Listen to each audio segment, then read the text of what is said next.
예. 선불교에서는 사구백비라는 게 있어요. 문간에도 보면은 사구백비를 떠나서 한번 일러보시오 하는 그런 말이 있어요. 그럼 사구가 뭐냐? 사구, 있다, 없다, 있기도 하고 없기도 하다. 있다고 할 수도 없고 없다고 할 수도 없다. 이게 사구입니다. 있으면 있고 없으면 없지. 있다 했다가 없다 했다가. 왜 그러느냐? 예를 들어 보면은 그렇지 않습니까? 너희 괴로운 마음을 가져와 봐라. 우리가 마음은 있다고 생각하잖아요. 가져와 보라 하니까 없네. 그럼 없는 거가 있기도 한 것 같고 없기도 한 것 같은데요. 믿나? 있다고 말할 수도 없고 그렇다고 해서 없다고 말할 수도 없네요. 이게 사고 백비는 뭐냐 깐마 예를 들면은 흰색과 검은색을 백등분으로 나누면은 그게 백구입니다. 혹시 여자들 립스틱도 빨간색 하나만 해도 56가지로 나눠진다 하듯이 그게 백비입니다. 사구 백비. 사구 백비를 떠나서 일러주십시오. 이렇게 얘기한답니까. 그래서 우리가 이 사구 백비에 대해서 이 명쾌한 개념을 안 가지면은 아이고 불교가 참 어렵네. 불교 중에서 또 선불교는 정말 어렵네요. 이렇게 표현하는데 또 우리 법륜 스님이 하나 예를 든 걸 제가 인용하면 이렇습니다. 어떤 사람이 서울 가는데 부처님한테 물었어요. 부처님 서울 가려고 하면 어디로 가야 됩니까? 동쪽으로 가시오. 또 어떤 사람 물으면 남쪽으로 가시오. 어떤 사람은 북쪽으로 가시오. 어떤 사람은 서쪽으로 가시오. 이렇게 각자 물어보는 사람마다 다르게 대답했다 합니까? 그럼 부처님이 참 농담하나? 쓸데없는 소리 하고 있나? 하지만 부처님이 하늘에서 뚝 쳐다보니까 대구에서 서울 가려는 사람 보고 부처님 어디로 갈까요? 하면 북쪽으로 가시오. 인천에서 서울 가려고 하는 사람한테 왜 합니까? 남쪽으로 가시오. 또 저 강릉이나 저쪽에서 산다 하면 서쪽으로 가시오. 또 이쪽에서 또 그 방향이 없다 아닙니까? 또 하나 예를 들면은 어떤 산 아래에 사는 사람들. 그리고 자기 산을 앞에 두고 있는 사람은 그 산이 자기 앞산입니다. 그러나 그 반대편에 있는 사람은 항상 산을 자기 집 뒤에 있으니까 뒤산이라고 말합니다. 그러나 그 산은 어떻습니까? 앞산도 아니고 뒤산도 아니고. 그리고 우리가 상을 스스로 만들어낸다. 우리 큰 스님 같은 경우는 백운 스님 같은 경우는 제가 자꾸 백운 남고 나도 모르게 백암이라는 말이 잘 나오는데 백운하고 백암하고 제가 백운은 흘러가 버리는 거 암은 이렇게 백운암에 가보면은 참 산이 바위가 불퉁불퉁하게 나왔는데 구름을 지나가는 것보다가 백운 하는 것보다는 백암이라는 호칭이 더 좋지 않을까 하는 생각이 아마 무의식 속에 있지 않았나? 어떤 간에 백운 스님 그분은 이런 설법을 해요. 우리가 딱 접촉하자마자 물질적으로 접촉하든지 마음적으로 접촉하든지 접촉하자마자 느낌이 있고 좋다 안 좋다 그저 그렇다. 부처님은 세 가지로 나누죠. 좋다 안 좋다 그저 그렇다. 느낌이 탁 오고 느낌이 오면은 생각이 들고 생각이 들면 하나의 이미지가 생긴다. 상이 생긴다. 그럼 우리는 그 상 속에 갇혀 산다. 오늘 육품에서는 수보리가 이제 부처님한테 질문합니다. 수보리가 부처님이 탁 앉아있는 모습을 보고 희유합니다. 세존에서 다 깨치고 그러고 깨친 마음을 어떻게 하면 좋겠습니까? 부처님하고 물어보니까 중생들을 다 구제를 하고 또 보시를 하고 구제하거나 보시를 하더라도 했다는 마음은 내지 말고 해라. 이런 답을 들었다 아닙니까? 그러니까 이제 부처님이 이제 또 한마디 더 했죠. 모든 범소유상, 모든 상이, 험망하다. 계시 허망이다 이랬다. 모든 상이 허망하다. 만약에 상이 아님을 알면 즉각 열애를 버리라. 이 사구대죠. 1구가 뭡니까? 범소유상. 모든 상. 그러니까 제가 한번 이야기를 한번 해보겠습니다. 이게 볼펜이잖아요. 자, 그러면 이 볼펜이 있는 겁니까? 없는 겁니까? 그러면 이제 성 공부한 사람들은 없는 겁니다. 그럼 이건 뭐래요? 왜 없어요? 일단 왜 없어요? 그러면 인연이 모여서 인연에 의하고 지수화풍이 잠시 모여 있을 뿐입니다. 그러면 여기 있는 거 이건 뭡니까? 그러면 이거는 가짜 가유입니다. 가짜로 있는 겁니다. 이렇게 표현해요. 있는 것도 아니고 없는 것도 아니고 아까 말한 있다 없다 있기도 하고 없기도 하고 있다고 할 수도 없고 없다고 할 수도 없다. 이 사고 거기에 이제 들어가는 거죠. 볼펜 한 자를 내밀고도 있습니까 없습니까? 뭐 그 어디다가 그 어떤 산이 있는데 이게 앞산입니까 뒷산입니까 하면은 답을 못 한다 아닙니까? 그 앞산이 자기 앞에 있는 산은 앞산이라고 이야기하고 산 뒤에 넘은 사람 뒷산이라고 말한다. 그럼 앞산도 아니고 뒷산도 아니고 그럼 이거는 앞산도 아니고 뒷산도 아닙니다. 이런 거 뭡니까? 법집에 빠졌다. 법집.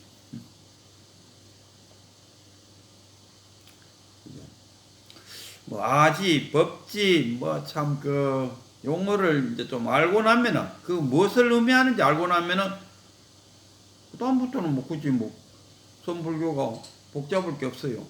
단지 그 갖고 있는 그 선불교에서 말하는 그 용어를 모르고 있으니까 그 답답할 뿐이지. 뭐 사고 백비가 뭔지를 이해만 하면은 궁금할 게 하나도 없어요. 그리고 그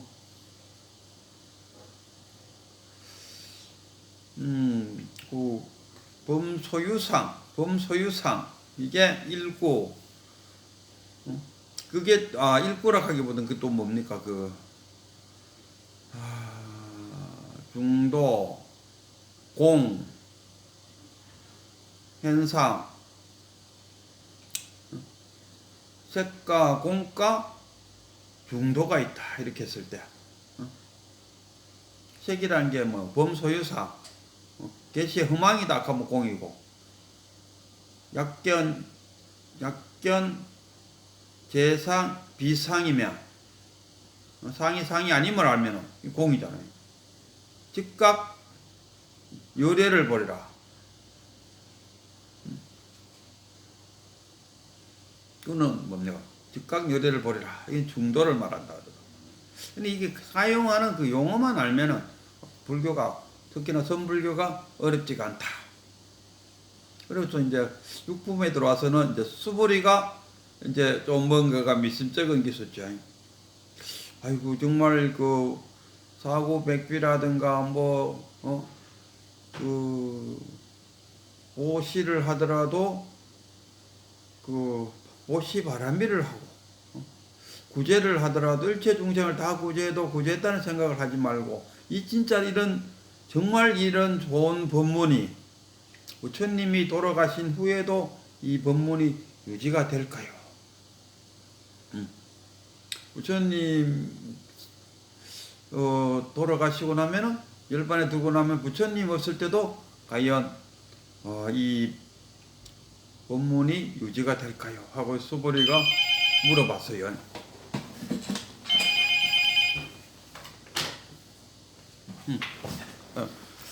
그래갖고 수보리가 부처님 정말 부처님 그 돌아가신 후에도 이 법문이 살아있을까요? 그러니까 부처님이 수보리야 그런 말을 하지 마라.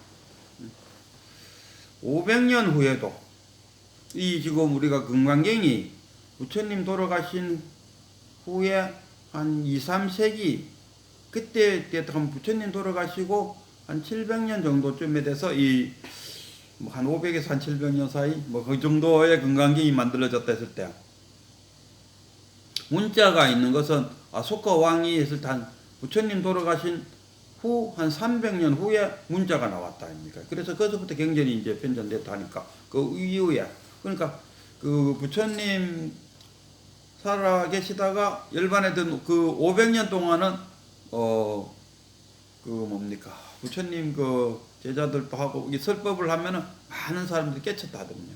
그리고 500년이 끝나고 다시 1000년까지는 500에서 1000년까지는 그 부처님의 그 설법을 듣기는 좋아하는데 깨달은 사람은 별로 나오지 않는 시대가 되고 또 이때가 지금 금강경 만드는 이때 아닙니까? 그리고 그 인도의 불교가 쇠퇴하는 그런 시기예요.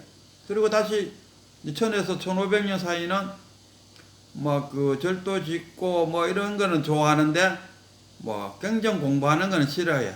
그러고 마지막 2000에서 2500년 동안은 이제 뭐 절도 안 짓고 지는 절도 서로 가지려고 싸움질하고 뭐 깨달음도 아이고 그런 게 깨달음이 아니야 하고 이게 깨달음이 하고 싸우고 뭐 금강경이 소위 경전으로 하자 하는데 아니야 법화경이 더 좋아 하고 또 경전 갖고 싸우고 논쟁의 시대가 들어왔다. 뭐 이렇게 500년 500년 끊어서 이야기해.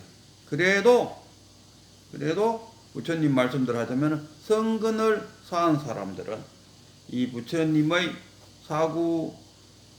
사구계를 탁 들으면은 탁 깨친다 아닙니까? 해농도 그랬다 아닙니까? 해농도 마음을 내되 머무른 법 없이 마음을 내라 하는 그 한마디야. 그게 바로 상을 만들지 말라는 이야기거든요. 상을 만들게 되면은 아상, 인상, 중생상, 수자상 상을 만들게 되면은 거기에 집착이 돼버린다. 그러면은 탁 맺지. 그럼 뭐 아이고 상 안 만들고 어떻게 삽니까? 동쪽이면 동쪽이고 서쪽이면 서쪽이고.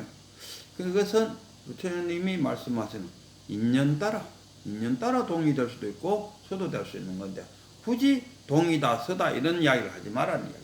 상을 만들자는 말하는 거는 그 산 밑에 사는 사람들은 동산 뭐 서산 어떤 상을 만들고 산다 아닙니까? 그러나 그 길을 지나가는 나그네한테는 뭐 서산인지 동산인지 구별도 안 하고 산이 있다 산이네 이렇게 하고 간다 합니까? 그러면서 부처님이 또 이런 말씀도 했었어요. 그 육품에 보면은 내가 너희들에게 설법하는 것은 이 설법은 그 차 안에서 피 안으로 건너가는 뗏목과 같은 역할이다. 내가 하는 이야기는 뗏목과 다름없다. 달리 말하면 내가 달을 가리키는 손가락에 불과하다. 너희들이 나의 뗏목을 타고 피 안의 세계에 도달했으면은 그럼 그 뗏목은 어떻게 해야 되느냐? 아이고 내가 건너오도록 해준 이 뗏목이 너무 고마워서 버리기는 너무 아깝다. 짊어지고 다니자. 그런 어리석다 아닙니까? 건넜으면은 이제 뗏목은 필요가 없다 아닙니까? 우리가 감기가 걸려갖고 감기약을 아침 저녁으로 먹었는데 감기가 나았다 아닙니까? 그 다음날 감기가 다 나았는데 그 다음날 또 감기약이 남았다 해서 아침 저녁으로 감기약을 계속 먹고 있다. 그건 바보 아닙니까? 감기가 다 나았으면 그 감기약을 버리든가 아니 뭐 어디 이어놓든가 나중을 대비해서 어디 이어놓든가 이래야지. 그거를 계속 감기는 다 나았는데 아침 저녁으로 계속 먹고 있다. 참 어리석다 이런 이야기 아닙니까? 그래서 부처님도 내가 지금 너희들에게 한 설법들은 뗏목을 타고 피안의 세계에 왔으면 그 다음에는 뗏목을 버리라. 나의 설법은 뗏목에 불과하다. 이렇게 말씀하셨고 이 육품에서의 그 부처님이 하고 싶은 이야기는 수부리가 이 그 부처님의 이 좋은 사국의 법문이 그 희유한 이 법문이 부처님 돌아가신 이후도 소멸하지 않고 살아있을까요? 했는데 부처님은 수보리야 그런 말을 하지 마라. 500년 후에도 성근을 심은 사람들에게는 한번 해능이 한번 탁 듣는 순간에 탁 깨치듯이 아이고 보마 예언하고 비슷하다 아닙니까? 성근을 심은 자는 한번 탁 들으면 탁 깨치는 그런 자가 나올 것이다. 그런 자가 바로 해능이잖아요. 해능은 나무꾼으로서 나무팔로 다니다가 어느 선비가 뭡니까? 응무소주 이생기시 하는 소리가 턱 들렸다. 마음을 내도 물은 바 없이 마음을 내어라. 그 한마디에 탁 깨치듯이 나의 이 사국의 설법은 성근을 심은 자들에게는 한순간에 탁 깨친다. 그리 알거라. 이런 이야기.